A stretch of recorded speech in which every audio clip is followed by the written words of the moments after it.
a way, it's responsible for the deaths of Tutsis who perished in that genocide. And it's also responsible, it's partly, in other words, he's a co-author. It's a contributing factor in the genocide of Tutsis, as well as the genocide of Hutu, which for us we believe, and which the United Nations in 2010 alluded to in terms of the war crimes, crimes against humanity, and acts of genocide that were committed against Hutu in the Democratic Republic of Congo.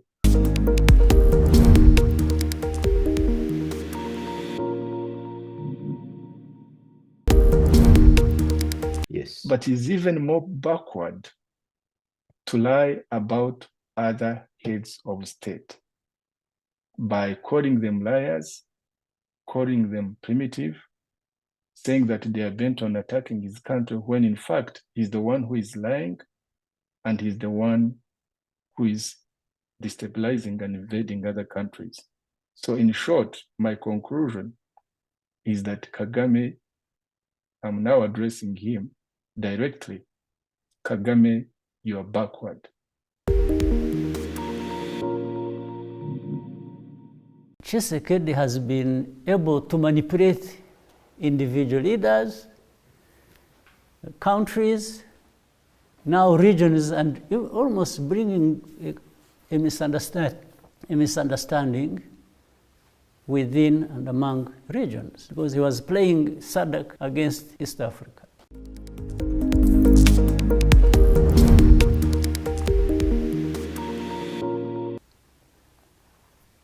I called by phone. I asked to talk to President NDAYISHIMIYE, and I did. And I asked him, I said, President, I have heard that you are sending a force, another force other than that one in the East African Community Regional Force, to fight on behalf of the government of Kinshasa. I said, that is in contradiction with why the East African Regional Force was formed that you are participating in. So you are going to participate in something else. And I told him, I said, this is dangerous, and you understand the implication. You are actually threatening us with your presence in support of FDLR near our border. I said, he swore to me that that's not true. He said, no. He said, whoever told me must have told me lies. And I said, oh, I'm happy to be wrong. If I'm wrong, well and good. I'm really happy to hear that. But 2 weeks after, they were in Goma. Or even less than 2 weeks. So you can see, he even told me lies. I think of primitivity. We still have primitive politics going on based on ethnic.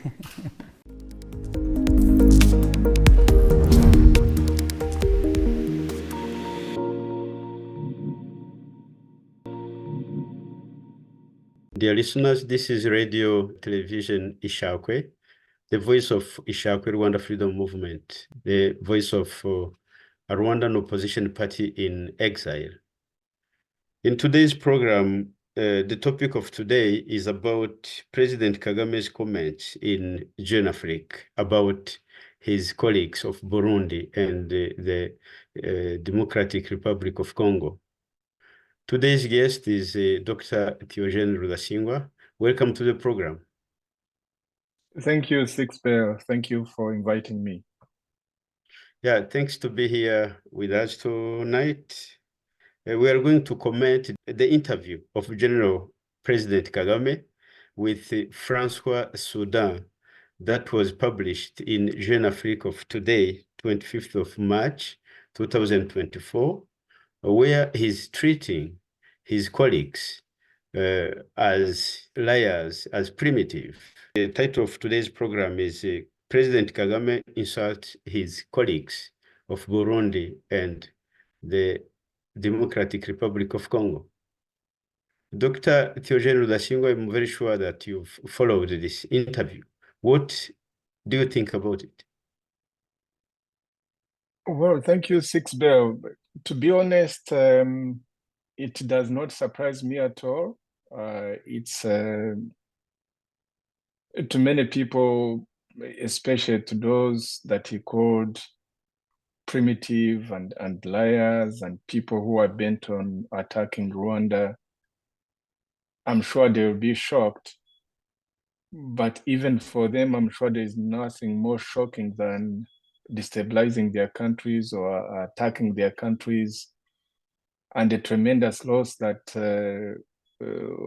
Kagame has inflicted on the Democratic Republic of Congo, the destabilization he has caused in Burundi and generally in the region, which I'll be commenting on my letter that I've written to the heads, some few heads of state who have been working on this whole program.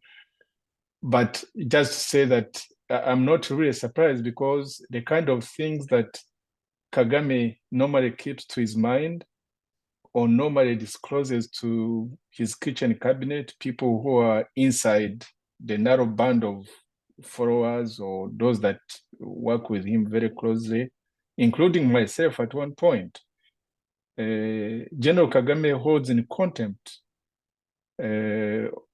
all the African leaders, except those who maybe for a short period of time he can claim to be friendly to. But all those generally that he looks at on the African continent, I remember he used to comment, either between us or with a few other people present. He would use the common term which Sixbert you might recall because you once served in the RPF government at the beginning from 1994. Yeah. He would say, bariya ni bacenyeji, aba bose ni abaturage. Actually, he would say, bose ni abaturage, bose ni cenyeji, meaning in Rwanda, sometimes the elite, the educated elite, can use a derogatory term to say umuturage, but the actual meaning of umuturage is a citizen. No, a peasant, a peasant. I think what they mean when they say umuturage, they mean a peasant. Yeah. Yes. Peasant and peasantry. Yes. Yes, so he would say somebody who is chenyeji, I think the word is derived from Kiswahili, is somebody who is like nonsensical or useless, somebody without principles. So in essence, that's how we looked at Broadway. He looks at Broadway to other colleagues, African heads of state. But in this case, he has singled out the president of Burundi, NDAYISHIMIYE, and the president of the Democratic Republic of Congo,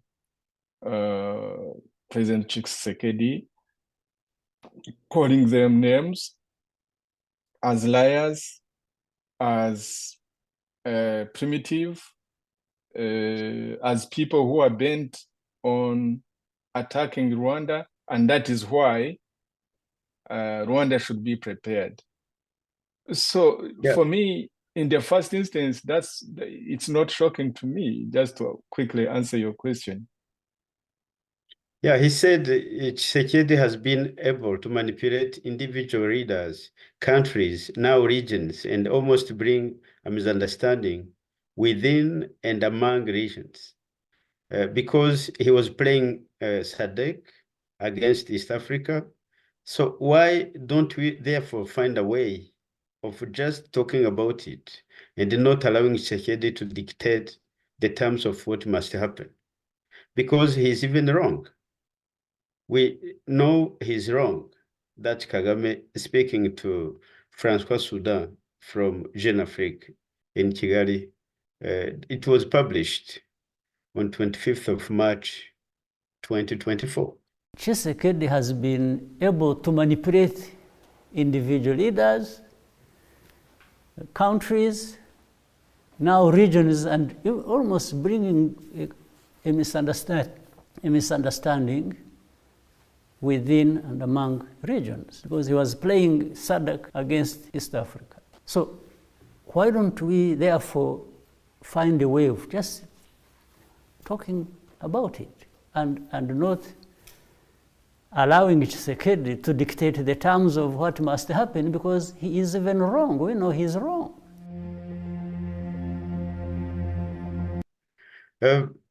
Actually, the way he's talking about his colleagues, and the same time he's pretending to be a Pan-Africanist.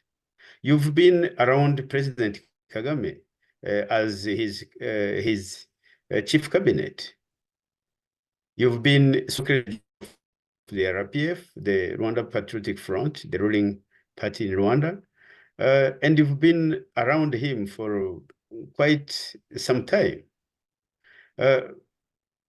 Why is he pretending to be a Pan-Africanist? At the same time, he's abusing his African colleagues. Well, that is Kagame par excellence. Par excellence. I think that's how you people who know French par say excellence it. in French. Yes. Par excellence. Or in English, sometimes we use the word vintage. That is vintage Kagame, because the very qualities that he's accusing his colleagues of having are precisely the qualities that define his character. Let me give some examples. Let's even start with the character of being deceptive or lying. What hasn't Kagame lied about? Or even let's start with RPF itself, its founding program, its founding principles, and we've said it in our previous program, the founding principles of RPF on the 1st of October 1990, we said that we are going to eradicate the problem of refugees once and for all. We are going to build a democracy in Rwanda. We are going to build institutions. We are going to build the foundations of the rule of law in the country, in Rwanda. We are going to make sure that we build the basis for unity and reconciliation in the country. We are going to build to make sure that there is security for people and their property in Rwanda for all people, and that we are going to build good relationship with our neighbors. Now, Sixbert, you are Rwandan as much as I am. Yes. What greatest lie have been told to the Rwandans? Because on each of those things I've mentioned, certainly it was a lie, because none of that has been achieved. That is just something very foundational. Number two, Kagame was responsible for giving the orders to shoot down the plane in which the presidents of Rwanda, Juvenal Habyarimana, and of Burundi, Cyprien Ntaryamira, and all their entourage ministers and pilots and everybody perished in that plane crash. And we know that why it did not cause genocide. It was a powerful trigger for what followed next. In a way, it's responsible for the deaths of Tutsis who perished in that genocide, and it's also responsible. It's partly, in other words, he's a co-author. It's a contributing factor in the genocide of Tutsis, as well as the genocide of Hutu, which for us we believe, and which the United Nations in 2010 alluded to in terms of the war crimes, crimes against humanity, and acts of genocide that were committed against Hutu in the Democratic Republic of Congo. But look back Sixbert and see how every time that issue was brought up, especially during the period the French were interested in investigating it, I would throw tantrums and deny it, while at the same time, sometimes, of course, somehow saying that he doesn't give a damn because he was not responsible for Habyarimana's security. That's another example. He does something, then he lies about it. Number three, just to give another quick example, recall how twice in 1996 and 1998, Rwanda had a full invasion of the Democratic Republic of Congo. And on those two occasions, Kagame always denied that he was in the Congo only later to brag about it that, in fact, he was the one that had invaded Congo. He would, and I know it, I've given that example because that happened while I was ambassador of Rwanda to the United States. And I was the one who had the misfortune of going to State Department and appearing in public denying it, only to swallow my own words later. And once Kagame had said, well, we are the ones who did it, so what is the ambassador supposed to do? To go back and tell people that, oh, I was also lying, we're the ones who did it. That's a third example I can give. Even this latest example, hiding behind M23, you know he has been denying it, that he's not the one who is, that he does not have troops. But recently, when he was talking to a Kenyan journalist, he did accept. He mentioned that yes, he had reasons to be in Congo because, and he said he told President of the Democratic Republic of Congo that if the problems weren't solved, he will come and solve them himself. He said so. Yes. Yeah. So that is, I'm just citing 4 examples. But even in day-to-day transactions, because I used to attend many meetings with Kagame, I served as his, as you said, his director de cabinet or chief of staff. I served as the Secretary General of RPF, and even before then, I used to travel with him to all these places during the Civil War. And Kagame is somebody who can lie when you're there, and you wonder, why is he doing that? I used to wonder when he would tell such blatant lies, why he would be lying to anybody. And yet, he is the one who can turn around. But it seems to work. It seems to work for him. And he has worked you don't change a winning team. Yes. Yes. Well, no, it's only that winning with respect to nations, building a nation is a long process, because every regime that has been built on lies and deception and violence ultimately collapses. Yeah, I don't think that Kagame can build a more powerful nation than the one that Hitler seemed to believe he was building during the Nazi era, which caused, of course, very brutal world wars in which so many lives, millions and millions, perished. No other dictators that have been before Kagame himself, President Habyarimana in Rwanda, his regime was also built on a certain myth, on a certain lie, on a certain deception, and it caught up with him in a violent manner. So was Idi Amin in neighboring Uganda, or all these other regimes of Emperor Bukasa. They call themselves emperors even when entities or countries they rule are no larger, much larger than Rwanda itself. Rwanda is like a crucible. And so he thinks that he has survived on deception because that has been his business plan, but it's catching up with him, because by the time you see Kagame isolated, most of the pronouncements he has right now are symptomatic. They are signs and symptoms of an underlying problem that he has, and which Rwanda has, the Rwanda that he rules has, because you can see he's isolated. He's isolated in the region. Yes. You can see, when you see Democratic Republic of Congo, Burundi, South Africa, Tanzania, even the East Africa, which he's trying to bring in. Remember when the East African troops appeared in the Eastern Democratic Republic of Congo? Do you remember how Kagame opposed it?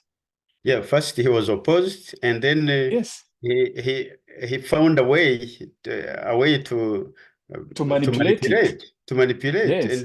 And now he's regretting that force was withdrawn. Because the force initially came as a force that would be active, that would be able to contain M23 and other groups, armed groups that might be there. But essentially it was there to deal with the M23 problem. Yes. Because of Kagame's opposition, undermining it, and then manipulating the actors in the problem, somehow it became an ineffectual force. And of course, Congo was concerned about that. Congo could not maintain a force that was simply there to do nothing. Just as after 20 years almost, MONUSCO, which has spent, I think by now, maybe over $20 billion, it has a sizable force of almost 20,000 men. They have not been able to help in dealing with the problem of armed groups in Congo, and particularly those that are sponsored by Rwanda, because any group that is armed and sponsored by Rwanda always read that Rwanda, that's a cover for Rwandan troops in the Congo. Yes. So although we say that Rwanda has openly attacked Congo twice since 1996, openly, but it has maintained its presence by other means through proxies since that time. And so when Kagame says in Jeune Afrique in that interview that I wouldn't be surprised if Tshisekedi launches a surprise attack on Rwanda, DRC does not have any track record of attacking Rwanda. Burundi has no track record of attacking Rwanda. On the contrary, Rwanda has repeatedly attacked Congo. Even now as we speak, it has a huge presence in Congo. It is Rwanda that has sought regime change in Burundi in 2015. And it's Rwanda that sponsors groups that are bent on regime change in Burundi. So when Kagame says somebody is primitive and somebody is a liar, somebody wants to attack Rwanda, when in fact he's the one who is doing all these things, it does not surprise anybody or shouldn't surprise anybody, because for him, he has a track record of doing precisely that. Yeah, it looks like to attack, it is a privilege. He can decide to do whatever he wants. And then he can just blame others. Yes. You've sent an open letter to African leaders on ending Rwanda's war in the Democratic Republic of Congo. I've seen that the letter was addressed to, for example, His Excellency Cyril Ramaphosa, President of South Africa, His Excellency Lazarus Chakwera, President of Malawi, His Excellency Salva Kiir Mayardit, President of South Sudan, His Excellency Yoweri Museveni, President of Uganda, His Excellency Evariste Ndayishimiye, President of Burundi, His Excellency Samia Suluhu Hassan, President of Tanzania, His Excellency Felix TSHISEKEDI, President of the Democratic Republic of Congo, His Excellency William Ruto, President of Kenya, and His Excellency Joao Lourenço, President of Angola. Why only to those presidents and not all African presidents? Yeah, I wrote, yes, I wrote on behalf of the organization for which I'm the chairperson, a resistance movement, really. We call it a political party in exile.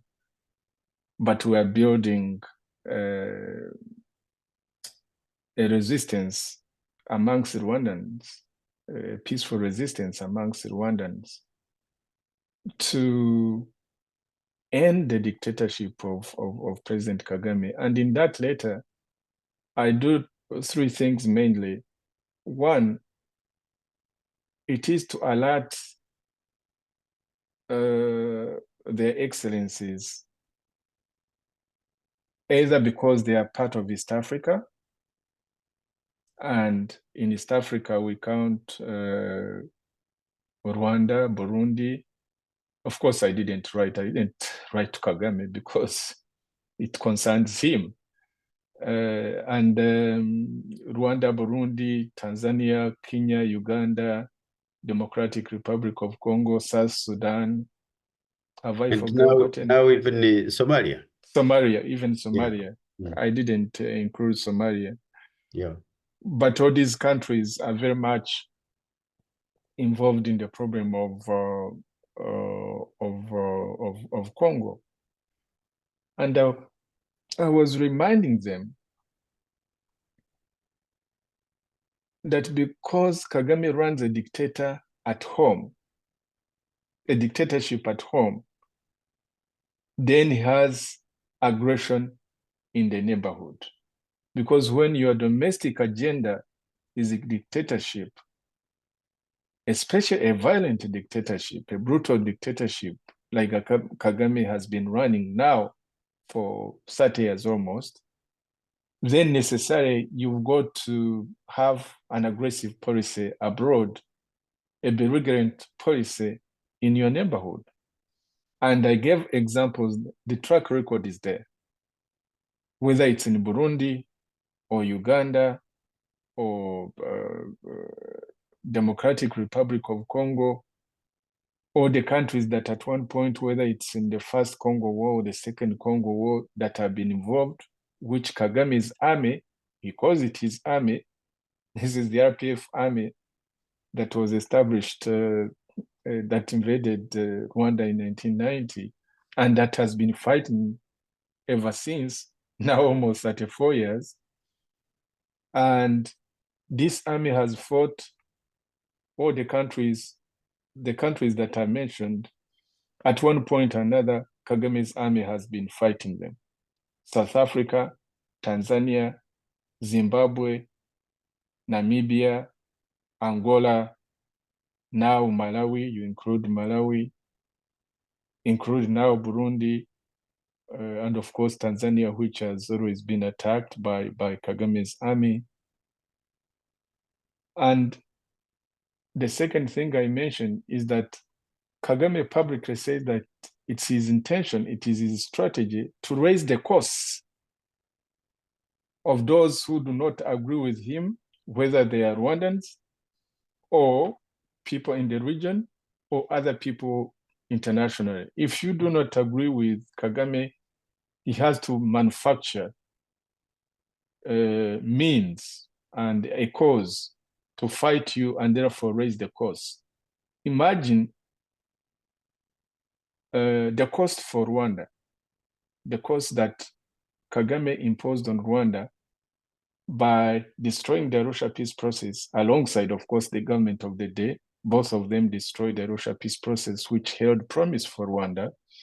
Imagine the cost of genocide, how many Rwandans have perished, whether Hutus or Tutsis. Imagine in successive wars that Kagame has imposed on Congo. Look at the cost. Nobody can even calculate the cost, because in Congo, they say 6 million people have died. Currently, 6 million people are displaced. Imagine the lost, the socio-economic disruption, the opportunity that has been lost. Count the cost of borders that are repeatedly closed, like the one between Rwanda and Uganda that was closed for 3 years, the one that with Burundi that was closed from 2015, temporarily opened and then closed again. Every time you close borders, that is tremendous disruption and opportunity lost for countries and for people inhabiting this region. Consider how he has undermined MONUSCO for 20 years. And MONUSCO spending 20 billion, that's precisely how Kagame raises the cost. Because if he prevents you from reaching your objectives of keeping peace and security, then he's raising the cost. And number three, I was alerting their excellencies that Kagame has now is now in the process of extending his rule to 2034. You saw, you heard, or you read the Sixbert. Yes. Even this theatrics where I saw Biruta and I felt, it's very sad when you see somebody who is right thinking, saying, oh, our party, PSD, has no other candidate we've endorsed. And that's what they do every election cycle. We've endorsed Kagame. And then there is this party, the liberal party as well. Yes, they also say, oh, we have no candidate we are endorsing. Of course, these are not parties. Increasingly, they have been, the foundation of when these political parties were formed. You are there, Sixbert. Yes. When they were genuinely political parties. Now, Kagame has destroyed them. RPF has destroyed them.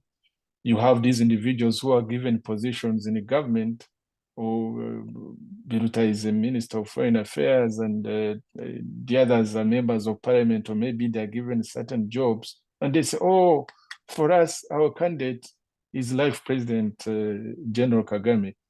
And of course, the population will be forced to say, oh, we endorse you 100%. You are our president, we're not choosing anybody else. So Kagame is even if the population doesn't, nobody will confirm they didn't. They didn't vote. So he will put in place mechanism in a way they know exactly the results, and they're the one to announce that. Yes. Precisely. So what I'm saying, because he can't allow opposition parties to participate. He can't allow dissenting voices to have a say in those elections. It means it's a one-man game. It's a one-man game, and I was saying that now that he's extending his rule to 2034 and beyond, then that means that is an extension of raising costs, not only for Rwanda, but even for them. I think their excellencies can see that by the time South Africa has to deploy troops, it's raising costs. Yes. If Burundi is sending troops to Congo, it's raising costs. Definitely. If Malawi is sending troops, it's raising costs. DRC, of course, has all these costs that are mounting, and all these borders that Kagame legendary closes, in addition to the habit of Kagame assassinating his opponents, even if these opponents might be the fellow heads of state. Now, the words that Kagame used when he says somebody is a liar, somebody is a primitive person, somebody is a racist, somebody is bent on attacking Rwanda, actually Kagame is providing basis and justification of eliminating the very people that he's talking about. And he has a track record. Kagame is a person who has killed 3 presidents in the region. And Kagame has removed 1 president, President Mobutu, from power. So when he says, I'm going to raise the cost, it's our duty and our obligation as East Africans, as Rwandans, to alert their excellencies that they better be alert, because Kagame is going to continue raising costs unless they stop him. And I say finally in the letter that you can only stop Kagame if this whole policy of treating Kagame lightly, because he throws a tantrum sometimes and people have to acquiesce and listen and figure out how to deal with him through the, in the past was the Arusha Peace Accords, and then right now it's the Rwanda and the Nairobi peace processes. Even now as we speak, just a few days, over the weekend, I think, or a few days ago, they signed another something. But Kagame is somebody who doesn't believe in negotiations, who doesn't believe in peace, because he has thrived on the absence of peace. So why would he abandon his business plan? The business plan has served him very well. So I am alerting to their excellencies to be alert and to abandon this whole thing of appeasing Kagame or simply containing him by thinking that if we can simply get him out of Eastern Congo, containing him or appeasing him through many different ways, then the problem will end. No, as long as Kagame has his policies in Rwanda, domestic policies in Rwanda, he will always be aggressive towards the neighborhood, towards the destabilization of the East African region. And so that calls for he will always find a reason. He will always find a reason to invade. So that's what I was saying in the letter. Yeah, actually, this is a very interesting letter. The fact that General Kagame is a ruthless dictator, it's known by all. Even his mentors, they know that. But why nobody's stopping him? Why is he doing what he does? And he still has some support. Well, that will be another discussion. Who supports Kagame? If we might ask the question. Of course, Kagame came to power because he was supported by Uganda, by no other than the current president of Uganda, President Theogene Museveni of Uganda. But if you've been following what has transpired between, right now we are like in a lull, there seems to be some kind of calm. And one always at the back of our mind, one always asks oneself, is this the calm before the storm? Because you might recall the serious problems that have existed between Uganda and Rwanda.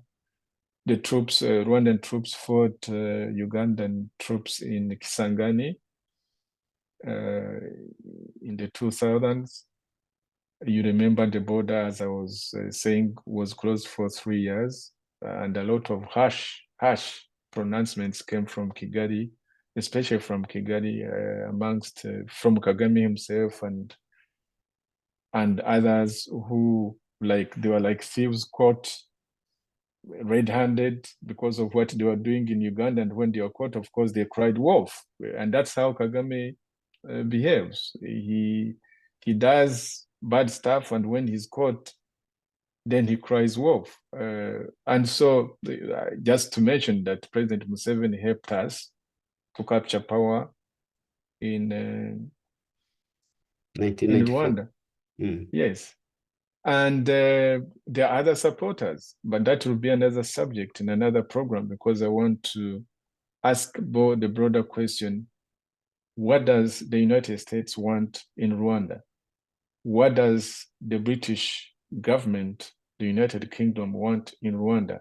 And what does France now want in Rwanda, knowing that in the past, France was Kagame's punching bag? Every problem that he had to punch France. But now he's in the service of France by protecting France's business and economic interests in Mozambique, by protecting Total. And even when once in a while these big powers slap Kagame on the wrist, fundamentally they have not abandoned him, because he too has served certain interests of these big powers.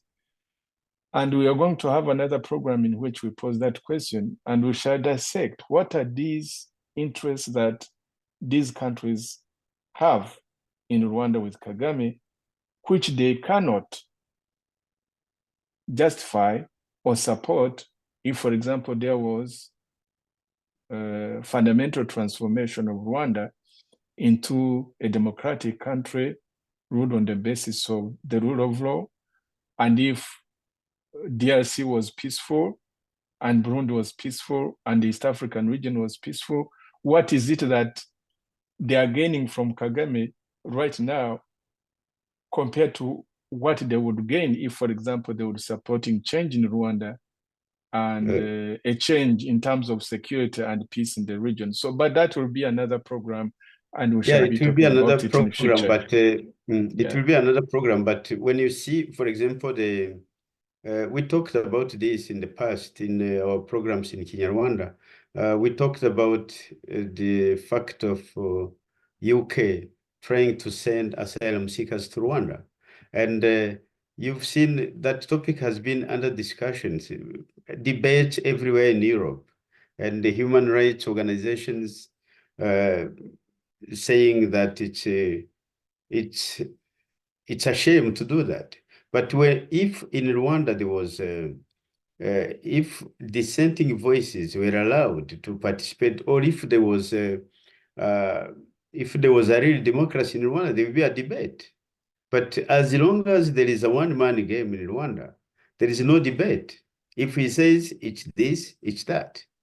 That's one thing that is in their interest as well. Because when I see how this topic in the UK has been, how it has been dominating the topics for now over 6 months, and it's still there.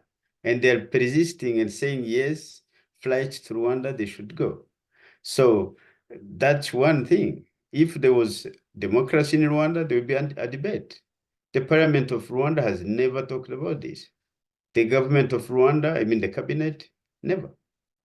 Just yeah, but it's like everything, Sixbert, and I promise listeners that we are going and viewers that we are going to talk about that specifically. That British, that UK program that behind the scenes they have negotiated, not even negotiated. It's a deal between, remember, between the, a few people in the United Kingdom, because it's largely opposed by every other important person that have come to understand from the United Kingdom.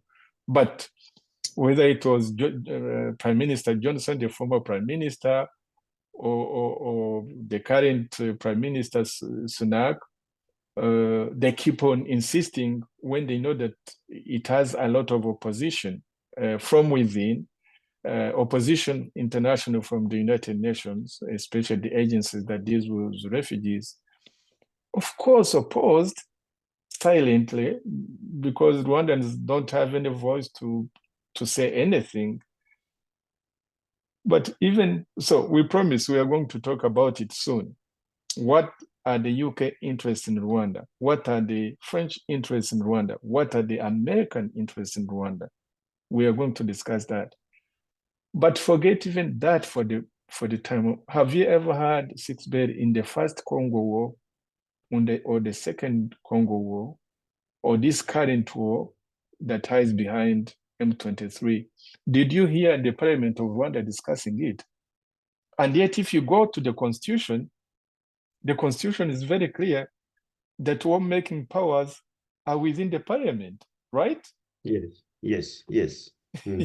But they never discussed about that. There is no debate, of course. There is no debate because before that happened, or not an elected parliament. It's a parliament appointed by Kagame and a few people within the RPF secretariat. They're the ones who choose who goes to parliament. These people don't have the will of the Rwandan people. There is no participation of Rwandan people in choosing parliamentarians.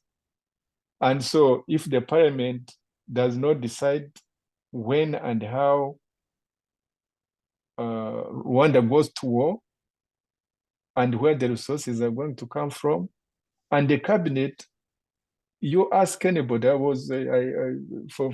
used to be an insider. Kagame never consults any prime minister before he sends troops to Congo, or when he decides to close the border. yes, he might come and you know how he would treat his who are supposed to be really peers. Cabinet ministers are supposed to be peers, but that's not how Kagame looks at them. He looks at them as his subordinates. So whether it's in war making or closing borders or making all these multiple illicit and illegal deals behind the scenes, like the one that he makes with the British, or military pacts that he makes with other nations, he's actually mortgaging our country. And even by the time Rwandans are able to establish their sovereignty as the citizens of a country in a democracy and based on constitutional, governed on the basis of the constitution and the rule of law, we might discover that actually a lot of Rwanda has been mortgaged. That is what happened. Yeah. And so that was to say that whether it's the British or other interests, Kagame is looking at himself alone. Yeah, actually, he never consulted. And how he can stand, Yeah. and how he can stand his power indefinitely. Yeah, he never consults. I remember in 1994, probably it was in November, one day he decided a curfew in the capital, Kigali. And very early morning, the soldiers were deployed everywhere, roadblocks, and ministers, ambassadors, everyone was advised to go back home. That time, I was still serving that government. I remember the president of the republic, the then president. That time it was Pastor Bizimungu. He asked, "What's going on?" And the then prime minister, the late Faustin Twagiramungu, I personally spoke to him about that. But they asked, "What's going on?" And the prime minister. Yes, he was prime minister that time. And Kagame said it's a small operation. It will end in a moment. And they didn't know anything about that. And at the end, because that time I was participating in the cabinet meetings as well, he never reported. He never said what was going on that time. Nobody knew what was going on. Yeah. Now, let me also briefly comment on something. Why would Kagame insult fellow heads of state?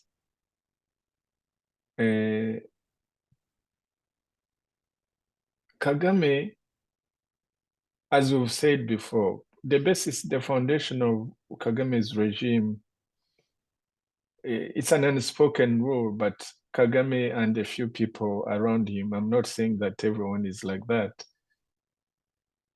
but they kind of have this element of superiority. That's why I was telling you that in private, he was abusing his colleagues. He looks treating at them as other presidents in Africa as Chenyeji and as those kinds of insults. But Kagame has this thing of he feels that he's superior. And the same thing, the whole thing that, as you know, knowing the history of Rwanda, how some people around the monarchy, around the myths that were created for hundreds of years, there are some people who believe that Tutsis, or at least the king and a few other Tutsis, that, and somehow it percolates down to within the population, that Tutsis were superior to the Hutus. You know that. That was the basis, almost the basis of the monarchical order.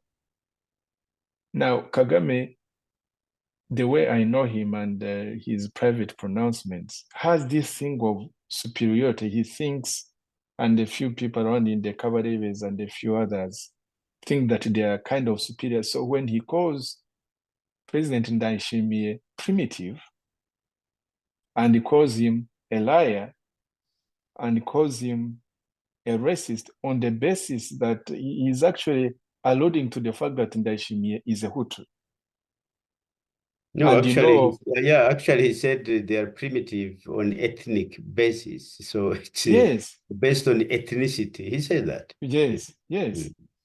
And he's the way he continues to tie President Ndayishimiye to FDLR, the way he has tied different presidents of Democratic Republic of Congo, whether it's Laurent Kabila, whom he killed, he ordered the assassination of President Laurent Kabila, or his son, President Joseph Kabila, but especially now, President Tshisekedi, because Tshisekedi has really stands out as somebody who has resisted all these manipulations that Kagame has been having in Congo. It's like now Kagame has no appetite for Tshisekedi, simply because Tshisekedi has said, wait a minute, this is Congo, we are Congolese people.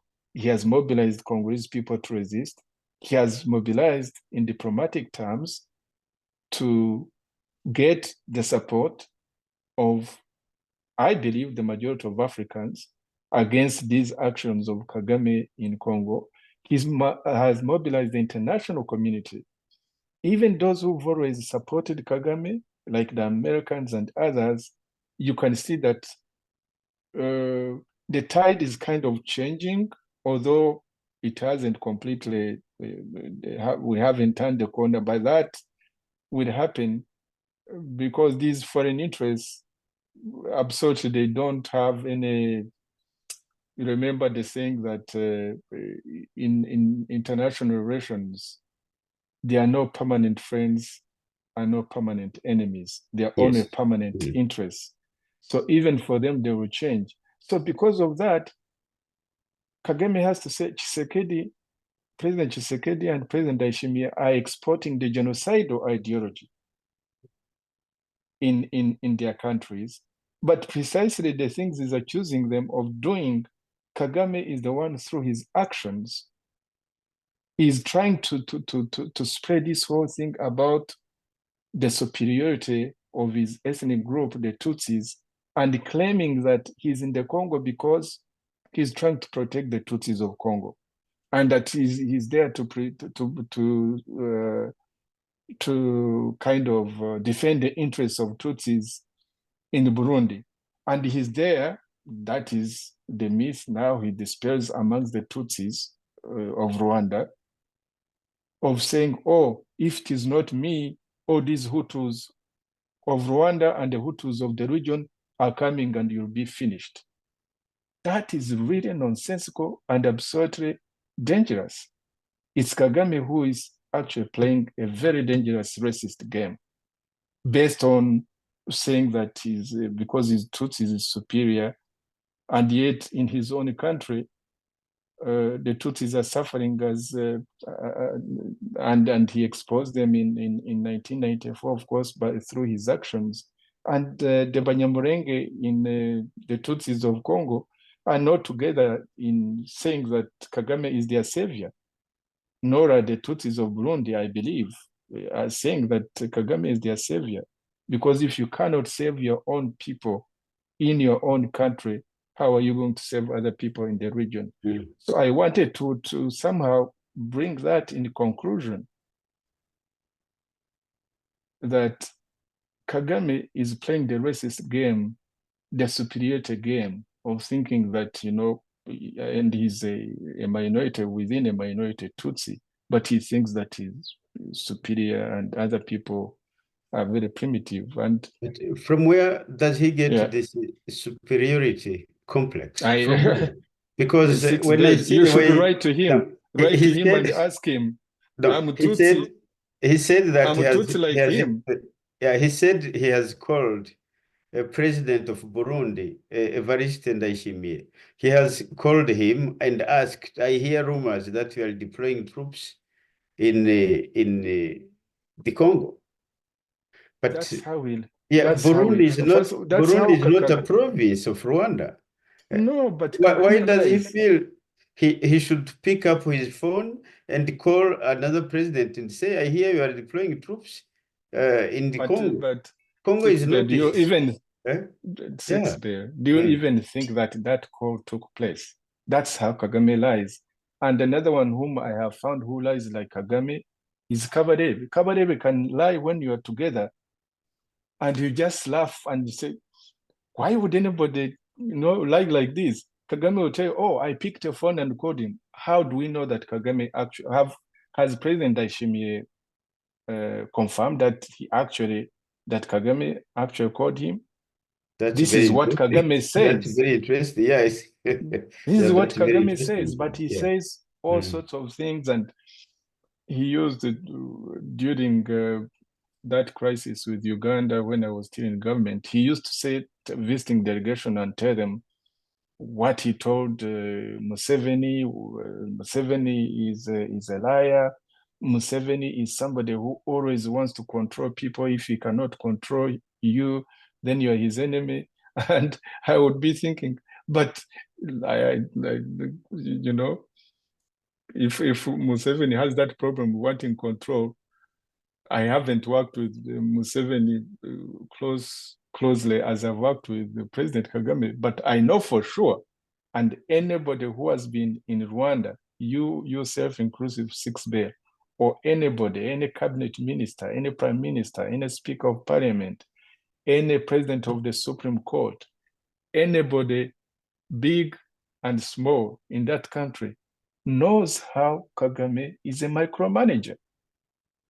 Yeah, that's true. Is somebody who wants absolute control.